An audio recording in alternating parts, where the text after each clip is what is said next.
প্রিয় দর্শক, আসসালামু আলাইকুম। আবার ফিরে এলাম আপনাদের মাঝে। আজ আমাদের স্টুডিওতে উপস্থিত আছেন রাজশাহীর সুপরিচিত একজন মোটরসাইকেল বিজনেসম্যান, যিনি সুদীর্ঘকাল ধরে রাজশাহীর মোটরসাইকেল জগতে দাপটের সাথে তার রাজত্ব করে যাচ্ছেন। তিনি আবু হোসেন সিদ্দিকী কোয়েল ভাই। কোয়েল ভাই, আপনাকে স্বাগতম আমাদের সাথে। অসংখ্য ধন্যবাদ। আসসালামু আলাইকুম রহমতুল্লাহ। আমি প্রথমেই আপনাদের কৃতজ্ঞতা প্রকাশ করছি যে আমাকে ইনভাইট করার জন্যে, এরকম চমৎকার একটা পরিবেশে কিছু বলার জন্য, সুযোগ করে দেওয়ার জন্য। ধন্যবাদ কোয়েল ভাই। যথারীতি অন্য যে কোনো সময়ের মতোই প্রথমেই জানতে চাইব যে আপনি, আপনার যদি ভুল না হয়, 2010 সাল থেকে আপনি মোটামুটি মোটরসাইকেলের নিজস্ব শোরুম দিয়েছিলেন, বাট এর আগেও হচ্ছে আপনি মোটরসাইকেল বিজনেসের সাথে জড়িত। তো আপনার এই মোটরসাইকেল বিজনেসের এই শোরুম রিলেটেড বিজনেসের সাথে কিভাবে জড়িত হলেন যদি বলতেন। আচ্ছা, আসলে সর্বপ্রথম আমার শুরু 2006 সালে। 6 সালে আমার বড় ভাইয়া 3 বন্ধু মিলে তার একটা মোটরসাইকেল বাজাজের ডিলারশিপ নেয়। সেখানে ভাইয়া হঠাৎ করে অসুস্থ হয়ে পড়ে। তা আমি খুবই ইয়াং, তখন 32 ইয়ার্স ওল্ড একটা ছেলে, ইয়াং যুবক। তো তখন ভাইয়ার এই অসুস্থতার কারণে আমি সেই বিজনেসটা দেখাশোনা শুরু করি। তো সেটাই হচ্ছে আমার শুরু প্রথম। তো সেখানে প্রায় দীর্ঘ 4 বছর থাকার পরে একটা পরিচিতি, একটা কি বলবো, আস্তে আস্তে এনভায়রনমেন্টের যুক্ত হয় বিজনেসের সব কিছু মিলে 2010 সালে যে আমি দেখি যে রাজশাহী শহরে কিছু young generation bike, that means Yamaha FZS version 1 এবং ফেজার, এই গাড়িগুলো দুই একটা দেখা যেত। খুব অড লুকিং গাড়ি, স্বাস্থ্য মোটা, বেশ একটু ডিফারেন্ট টাইপের। তো অ্যাট্রাকশন অটোমেটিক্যালি চলে আসতো, যেহেতু আমার বয়স ছিল কম। তো দেন তখন আমি দেখি যে দুই একটা, এবং সব বাইরে থেকে নিয়ে আসা। জিজ্ঞাসা করি, বলে বাইরে থেকে নিয়ে আসছি, কারণ রাজশাহীতে পাওয়া যায় না। তখন আমাদের এখানে যারা বিজনেস করতেন মোটরসাইকেলে, যারা ছিলেন সিনিয়র, তাদের সাথে আমি ডিসকাস করি যে আচ্ছা, এই মডেলটা আপনার বা এই ইয়ামার আপনার ডিলারশিপ নেন না কেন বা আনেন না কেন। তো ওরা বলছে অনেক প্রাইস হাই, এক। দ্বিতীয়ত হচ্ছে রাজশাহীতে আসলে আমরা এডুকেশন সিটি বলি আমরা, বা আমরা মধ্যম শ্রেণীর একটা শহর।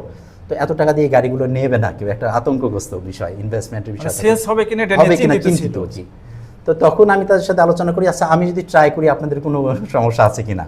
যেহেতু আমার বয়স কম, আমিও ইয়াং, আমারও নিজেরও খুব বাইকের প্রতি একটা ফ্যাশন ছিল, বিভিন্ন বাইক রাইড করি যেহেতু।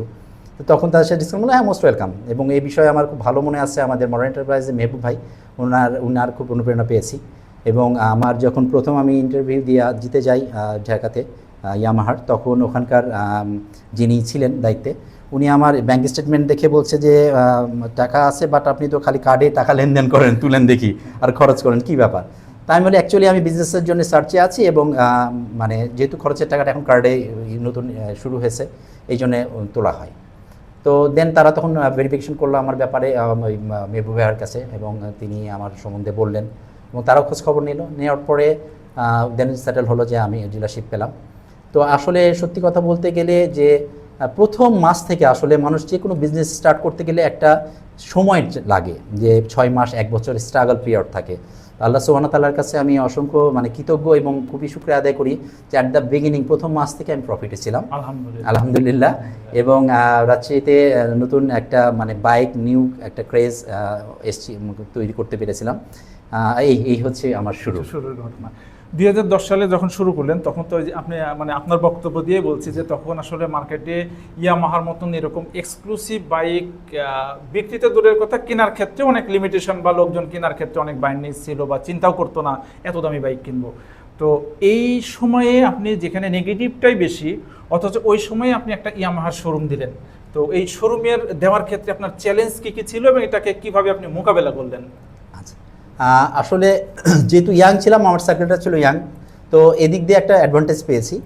আর আমি সবচেয়ে বড় কথা ছিলাম যে খুব কি বলবো, খুব কঠোর পরিশ্রমী ছিলাম, সবচেয়ে বড় কথা। আসলে ওই সময়তে একটা বাইকের রেজিস্ট্রেশন থেকে শুরু করে এবং A to Z আমি একাই হ্যান্ডেল করতাম। তো দেখা যাচ্ছে রাত 12টাতে বাসায় গেছি। হ্যাঁ, তো অনেক সময় দিয়েছি, পরিশ্রম দিয়েছি এবং ধৈর্য ধরেছি। হ্যাঁ, অনেক রকম বাধা এসছে, সেগুলোকে ফেস করেছি, করে ডে বাই ডে ইনশাআল্লাহ একটা ভালো অবস্থানে যেতে পেরেছি। এখন যেটা দেখা যায় যে ইয়াং জেনারেশনের ক্ষেত্রে ধৈর্যটা খুব কম হয়, তারা অল্পতেই ধৈর্য হারিয়ে ফেলে। হ্যাঁ, তো যে কারণে আমি তাদেরকে বলবো যে ধৈর্য ধরলে যে কোনো কিছুর ফল আসবেই, তার সাথে থাকতে হবে সততা এবং নিষ্ঠা। এই হচ্ছে বিষয়। আচ্ছা, আপনি 2010 সাল থেকে 10-এর আগে থেকে শুরু করছেন, 10 থেকে মোটামুটি নিজেরই বিজনেসে চলে আসছেন, আর এখন হচ্ছে 25 সাল, লম্বা সময়, দীর্ঘ জার্নি। এই দীর্ঘ জার্নিতে রাজশাহীতে ব্যবসার পরিবেশ আগেরটা আর বর্তমান আসলে কেমন কি পার্থক্য আপনি ফিল করতেছেন? আগে ছিল আসলে মানুষ সবাই শোরুম ভিজিটে বিশ্বাসী ছিল, শোরুম ভিজিট করে বাইকগুলো দেখে তারপরে 10টা শোরুম দেখে ফিজিক্যালি তারপরে দেন আমরা কনভিন্স করা বা তারা পছন্দ করে গাড়ি নিত। এখন হয়ে গেছে সব নেট, ইন্টারনেট যুগ, তারা নেটেই দেখে, নেটেই সার্চ করে, নেটেই সব কম্পারিজন মানে পার্থক্যগুলা যাচাই করে দেন শোরুমে আসে। তো এই ক্ষেত্রে আগের সাথে এখন কিন্তু ওই যে নেটওয়ার্কের যে পরিবর্তনটা, এটা একটা বিরাট আকার ধারণ করেছে। এক, দ্বিতীয়ত হচ্ছে যে মানুষের আসলে ওই কি বলবো জীবনযাত্রার মানটা পরিবর্তন হয়েছে। আগে মানুষ ছোট পরিসরে চিন্তা ভাবনা করতো, এখন আধুনিকতার সাথে এবং বড় পরিসরের দিকে তারা অগ্রসর হচ্ছে। আপনি এই 2010 সাল থেকে 10-এ শুরু করছিলেন ইয়ামাহা, আর বর্তমানে আপনার শোরুমে আছে হচ্ছে হোন্ডা, আর ইন বিটুইন আপনি অনেকগুলো ব্র্যান্ডের সাথে কাজ করেছিলেন। তো কি কি ব্র্যান্ডের সাথে কাজ করেছিলেন এবং সেইখানে আপনার জার্নিতে আসলে আপনার তাদের সাথে কাজ করতে গিয়ে কোন জায়গায় কেমন আপনি ফিল করেছিলেন, এই বিষয়টা যদি একটু সংক্ষেপে বলতেন। আচ্ছা, 2010 সালে যখন আমি কর্ণফুলী ইন্ডাস্ট্রি লিমিটেডের ডিলারশিপ নিই ইয়ামাহার, 2014 সালে এসে তাদের স্টপ হয়ে যায় ইয়ামাহা, তারা মানে ডিসকন্টিনিউ করে। তখন আমি মাহিন্দ্রার ডিলারশিপ নিই একসাথে। তখন আমার মাহিন্দ্রা ছিল, ইয়ামাহা ছিল এবং চাইনিজ ব্র্যান্ড হাউজিও ছিল। এরপরে আসলে হলো হিরোর সাথে কিছুদিন ব্যবসা করার সুযোগ হয়েছে। তারপরে আসছে হলো সুজুকি। হ্যাঁ, সুজুকি করতে করতে তারপরে 16 সালে আবারও ইয়ামা যখন এসিআই পাই, দেন আবার একসাথে আমি ইয়ামা সুজুকি দুটাই ডিলারশিপ কন্টিনিউ করি। তো আসলে প্রত্যেকটা ব্র্যান্ডেরই তার নিজের কি বলবো ভালো দিক আছে, খারাপ দিক আছে, সব মিলায়ে। তো আসলে প্রত্যেকটা ব্র্যান্ড করার সুযোগ হয়েছে, আল্লাহ সুবহানাহু ওয়া তাআলার শুকরিয়া আদায় করি যে রাশি স্যার হয়তো বা আমি একজন ব্যক্তি যে এতগুলো ব্র্যান্ড একসাথে বিজনেস করার সুযোগ পেয়েছি। তারপরে আসলে কেন জানি মনের মধ্যে হোন্ডার প্রতি একটা টান ছিলই, কারণ জন্মের পর থেকে দেখে আসছি হোন্ডা মানে হোন্ডা। মানুষকে জিজ্ঞাসা করলে তো তোর হোন্ডাটা নিয়ে আয়, কি গাড়ি সেটা বলে না। হ্যাঁ, তো এইটা দেখতে দেখতে মনের মধ্যে একটা ইয়ে ছিল। এবং আমার জীবনে ফার্স্ট আমার নিজের টাকা দিয়ে কিনা ছিল কোরিয়ান একটা recondition bike, Honda VF sports একটা বাইক ছিল। তো ওইখান থেকে একটা হোন্ডার প্রতি ছিল টার্গেট, একটা মানে টান ছিল মনের।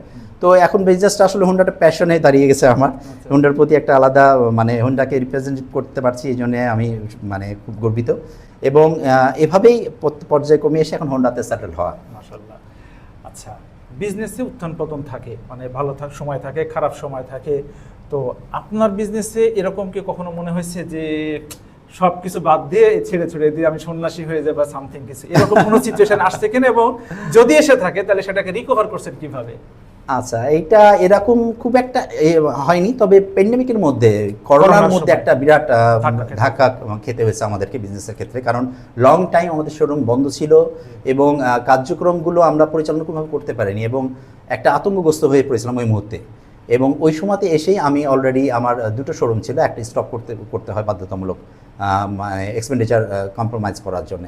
তো এই সময়তে এসে ওই সময়তে একটু এলোমেলো মনে হয়েছে একটু নিজের কাছে। তারপর আল্লাহর প্রতি সহায়ছিলাম, বিশ্বাস ছিল যে ইনশাআল্লাহ এক সময় ঠিক হয়ে যাবে। আশা করি আলহামদুলিল্লাহ কাটিয়ে উঠতে পেরেছি এবং এখন কন্টিনিউ করতে পারছি আলহামদুলিল্লাহ। বিজনেসে কখনো এরকম হয়েছে যে লোকসান দিয়েছেন বা একটা সিদ্ধান্ত নিয়েছেন যে সিদ্ধান্তটা ভুল ছিল, তো সেক্ষেত্রে যদি ভুল হয়ে থাকে তাহলে সেটাকে আপনি রিকভার করছিলেন কেমন করে? আসলে লাভ লস মিলি ব্যবসা, যে কারণে আমাদের হলো ধর্মে ওটা হালাল হয়ে রয়েছে।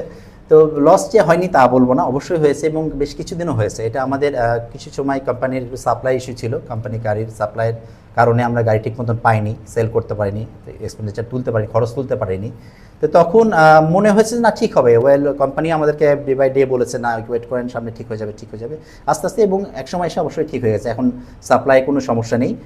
কিন্তু এই বিজনেস ছেড়ে চলে যাবো এরকম কেন জানি মনে হয়নি, কারণ আমি এই মোটরসাইকেল বিজনেসের উপরে একটা অন্যরকম দুর্বলতা, ফ্যাসিনেশন আছে যেহেতু, বিধায় কখনো মনে হয়নি যে এই বিজনেস ছেড়ে অন্য বিজনেসে যাবো, এরকম কখনো মনে হয়নি। আচ্ছা, রাজশাহীর অনেকগুলো নাম আছে, শিক্ষানগরী, গ্রিন সিটি, ক্লিন সিটি, শান্তি শহর ইত্যাদি। আমি সিল্ক সিটি, রাইট, সরি, তো সিল্ক সিটি, তো আমি সবগুলো এগুলোকে বলি গালভরা নাম। হ্যাঁ, আক্ষরিক অর্থে এখানে বিজনেস যদি না থাকে, পকেটে যদি টাকা না থাকে, শুধু এই নাম দিয়ে আসলে কিছু হয় না। হ্যাঁ, তো রাজশাহীতে আসলে বিজনেস আমার দৃষ্টিকোণ থেকে খুবই কম। তো তারপরেও আমি এক জায়গায় আছি, আপনি একদম সরাসরি বিজনেস ফিল্ডে আছেন। তো এই এই বিজনেস ফিল্ডের ক্ষেত্রে আপনার চোখে রাজশাহীতে আসলে কতটুকু রাজশাহী শহরটা বা রাজশাহীটা ব্যবসা বান্ধব? ওই জিনিসগুলো আসলে আমরা শুনে আসছি জন্মের পর থেকে, যে জিনিসগুলো বললেন যেগুলো নামগুলো, এর সাথে আমাদের আসলে শহরটা কিন্তু ছোট, ডিভিশনাল শহর হিসাবেও কিন্তু অনেক এরিয়াটা খুবই ছোট, যেহেতু আমাদের এক সাইড রিভার, টোটালটাই একদমই অল্প জায়গা। বাকি যে সাইডগুলো রয়েছে এগুলোর মধ্যে আরেকটা বিষয় হচ্ছে যে আমাদের এই যেহেতু আমি আমার বিজনেসের ক্ষেত্রে বলি, আমাদের প্রবলেম হচ্ছে যে আমাদের ক্লোজ ডিলারের একটা ইফেক্টে আমরা পড়ি, কাছাকাছি ডিলার। এটা আমার কাছে মনে হয় যে একজন ডিলারের মানে কি বলবো, বিরাট একটা মানসিক একটা প্রেশার থাকে, কারণ এখানে বেনিফিটেড হওয়ার কোনো সম্ভাবনাই থাকে না। আসলে দুটো ডিলার বা ক্লোজ ডিলার দিলে যে সেল বাড়বে এরকম আমার কাছে কোনোদিনই মনে হয়নি। বিকজ অফ দ্যাট, যে মার্কেটটা সেটা কিন্তু সেখানেই আছে, বড় হলেও হয়তো বা এক্সপ্যান্ড করে, সেলটা বিভিন্ন ব্র্যান্ডে ছড়িয়ে যায়। ওই ব্র্যান্ডে যে ভাগ করলে, দুইটা করলে যে বেশি সেল হবে এরকম কিন্তু কখনো মনে হয়নি বা হয়ও না। এখন জানি না এটা তাদের সিদ্ধান্ত, তারা কি ভালো বোঝে। তো আসলে সেইটা করলে সম্পূর্ণ কিন্তু ডিলাররা সাফারার হয়, মাঝখান থেকে কাস্টমাররা বেনিফিটেড হয় অনেকভাবে। এই হচ্ছে ব্যাপার। তো বিজনেস আসলে রাজশাহী শহরে যেহেতু আমরা গুটি কয়েকটা আইটেমের বিজনেস হয় এখানে, যেহেতু ফসলের দিক দিয়ে আমাদের আম, লিচুর এই বিজনেসগুলো হয়, খুবই সিজনাল, খুবই অল্প সময়।